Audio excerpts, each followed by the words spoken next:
Our team is passionate about our goal of raising the most funds for our school and students while also demonstrating an appreciation for our donors and being good stewards of the funds.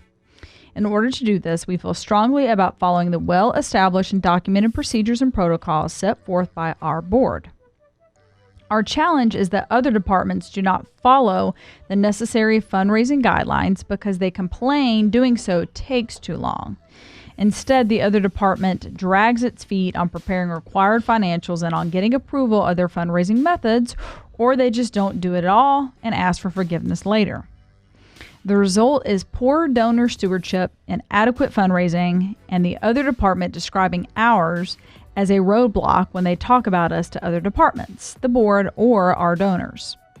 Our department is frustrated that this other team is allowed to ignore the guidelines and protocol, yet ours is chastised for doing our jobs, like asking for documentation that is required by the school and also the federal law.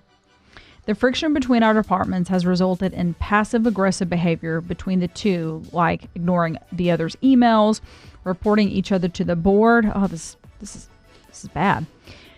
My team and I are tempted to go on strike at this point. The morale in our department is really low, though generally we're a really happy, positive, hardworking group. Complicating all of this is that the president of our school and all of our boss is a pushover and always takes the side of the other team. How can we make peace between the two groups and continue to hold the values of doing the right thing when the other group doesn't seem interested in behaving well? Signed, why can't we just all get along? That is a mouthful. That is a lot. Okay. That was a lot going on. And there's a lot of moving parts in here. Yes. All right. Okay, so we've got a couple different flavors of dysfunction that we're mixing into the same dysfunctional stew here. So, wow, that was a mouthful too. That was a mouthful. So the first one is you've got a little bit of the pain points that happen in smaller, startup-y kind of environments. Okay, so small companies, right, or small organizations. And so what I mean by that is, specifically in this case, you have this resistance to a lot of structures, process. Yep. It's like, let's just do it, right? And a lot of, not a lot of clarity around roles.